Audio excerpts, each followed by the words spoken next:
Alright guys, I quit my corporate job of almost 3 years to pursue my passion. Pursued my passion, fell on my face. What's up everybody? Good morning, good evening, good night, whenever you're watching this particular video. My name is Christatic AJ as always, and I haven't said that in probably months at this point. It hasn't been a whole year, but it feels like it has. So if you've been keeping up with me in this channel, the last time you would have seen me would have been for my Sharing Our Stories podcast that aired earlier this year, towards the fall, and that's the last thing I remember doing on this channel, like officially. However, I want to harken back to last year around this time. I had put out a video called I left my corporate job to pursue my passion, and yeah, I want to give a little bit of an update on that. So if you've read the title, then obviously you'll know things didn't exactly happen the way I had planned them, to put it plainly, to put it lightly. I'm trying not to invalidate whatever I said in that video. I just rewatched it, and there's a lot of stuff that I could go in on how it did not happen, and it was not the way I explained it. But to put it simply, I did feel a prodding of the Lord to lead that position. However, I believe the decision might have been premature. And then through the course of the year, God was redeemed that decision in order to reveal himself in a greater way to me in the long run. So without going into everything, I did leave my corporate job of almost 3 years at the beginning of last year. Started at a movie theater, and with the thought in mind that there would be opportunities and possibilities that I would be able to walk into throughout the year to kind of undergird that decision to leave. What I didn't know was just how loose those other opportunities actually were. They weren't set in stone.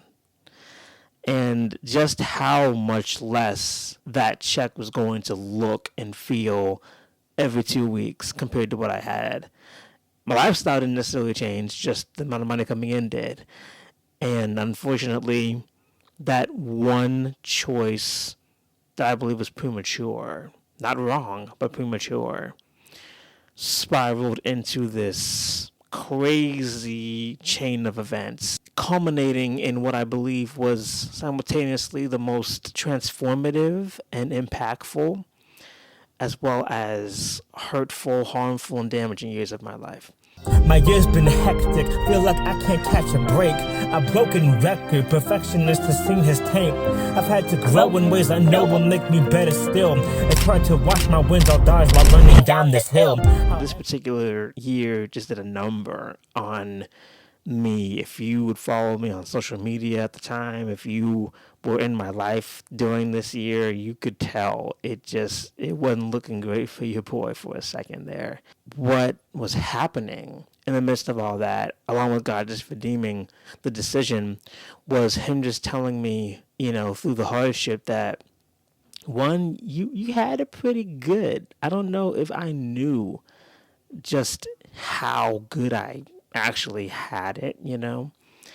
I really was just kind of coaxing on what I knew, and at that time what I knew was how to do things right and how to not get in the way or not be in any position where I was in lack. I was set up very well by past experiences in my family, and up to this point I had done my best to be within the line so I wouldn't have to deal with anything very, very hard, right, outside of life just being life.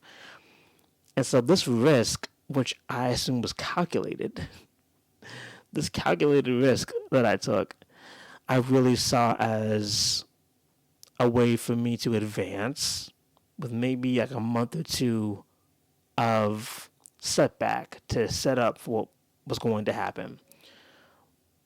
that setup ended up being more of a reset than anything, where towards like the end of April, I pretty much had to reassess what my life was looking like and do a whole inventory of what I had, what I didn't, and how the rest of the year was going to go. I was jumping from job to job because nothing was consistent enough. Nothing was paying well enough for the lifestyle that I had accumulated. Rent, I was just barely making it, you know. By the grace of God, he was showing up in every month of last year with the rent.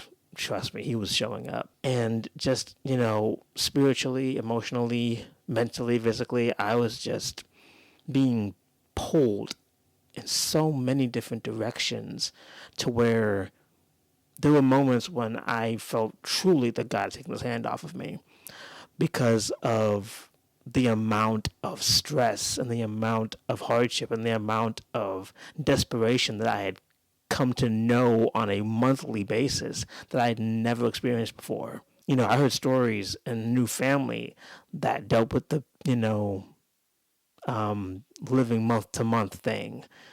And I just had never wanted nor anticipated that for me because I was so good at planning and so good at being so careful that when this happened, I was like, God, are you just trying to show me how to empathize with this type of experience? Or are you punishing me? It's just a consequence of doing something out of alignment. And I think what I came to was that it was not necessarily a punishment or a consequence that I was necessarily experiencing, but it really was, like I said, him revealing himself and redeeming a decision because he knew it was going to happen. And obviously, I did not die. I did not lose my place of residence. I was never evicted.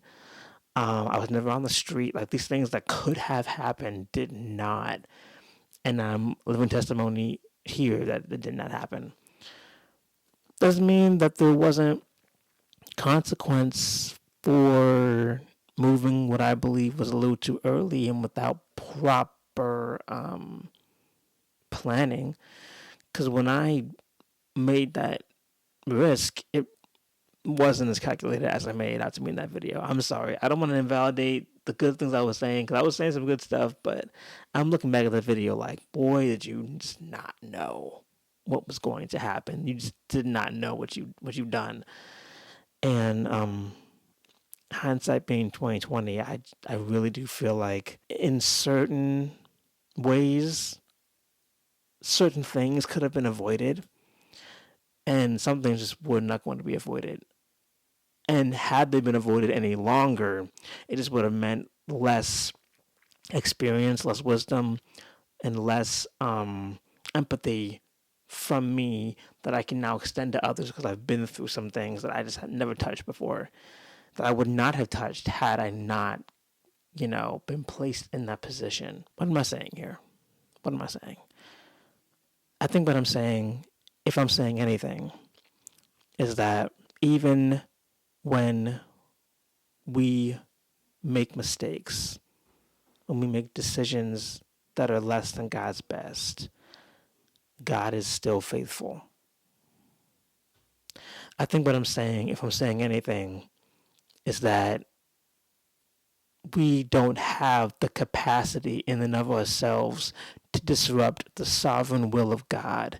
So nothing that happens to us was a surprise to him, nor is it beyond his purview or ability to keep us through it. I'm saying that there are going to be hard days, tough times, seasons that feel like lifetimes where you just aren't going to feel great. It's not going to be hunky dory, and you may even feel like God has walked away. But what I think I have come out of this experience with, and I'm not, 100% like I have the answers now. I'm just at a certain vantage point now, a year off of it, a year from it, or a year into it, however you look at it, where I can finally say, I understand some of this needed to happen. I understand that what I learned, what I experienced, people I've met, things I was able to do, it would have looked very different had I stayed. And some of it just, flat out would not have happened. I would not have chose it had it not been for the risk that I took that placed me in positions that I would not have walked into myself. And so everything has a reason. Everything has a reason. And so my encouragement to anybody who's either made a choice that has spiraled into less than ideal circumstances, to anybody who is thinking about making a risk and may not have every detail planned out, or just have this feeling that this risk may not be for them. It may just be, tantalizing to the ear. It may sound cool, but it may not sound necessarily yours. And it's to anybody who is wondering about, what's next and if God can be trusted with their next. I would encourage that person to remember Ecclesiastes 7:13-14 that says, accept the way God does things, for who can straighten what he has made crooked? Enjoy prosperity while you can, but when hard times strike, realize that both come from God. And remember that nothing is certain in this life. I would encourage you to recognize that life is hard, but God is greater. You aren't going to be able to avoid hardship, but you are going to see the end of it if it be the will of God that you just are to see it. And so, what's next for me? Well, I do have another job. This one looks to be a bit of a return to form. Not that I'm going back to corporate. I'm not doing. That I believe was of the Lord to leave that particular industry. But what I do believe is that this job kind of comes back to the consistency, the pay, and the security that the corporate job had. And while not part of what I believe to be a passion of mine or a dream of mine, jobs don't have to be careers. A job can just be a job that pays the bills and does what it needs to do. You can still have your career, you can still have your dream, you can still have your assignments that you strive towards while having a job. Like, the job does not have to be the career or the dream. They can be mutually exclusive. That being said, I still have in the works my feature film that I do have every intention of producing in the coming future, along with certain other life experiences that have caused me to grow up a little bit more. If you know, you know. I think that last year, while not ideal, has prepared me, has broken things off of me, and has strengthened and even sharpened me in ways so severe that I almost don't recognize the man in that video. The man in that video from last year, I almost don't recognize him. And it's been maybe a year and some change. And he looks almost like a different person. In mentality, mainly. And it's like a reminder that God is always growing us. Even at my big age of almost 30, he's still growing me. He's still teaching me. He's still transforming me. The sanctification process is never ending as long as we're on this finite planet and we're finite beings. And so, yeah, I'm going to keep going. And I encourage you all to keep going as well. If you like the video, please like, comment, subscribe. I'm not sure what the channel is going to look like going forward. I just knew that I had to get this off my chest a little bit. But hopefully what was said here, what was experienced here, does resonate. And it does make a difference in someone's life. Hopefully some of my story God can use to edify someone on the other side. That is my hope. That is my prayer. And with that, I will leave y'all to y'all's days, evenings, afternoons, whatever you're doing. And until next time, peace and deuces.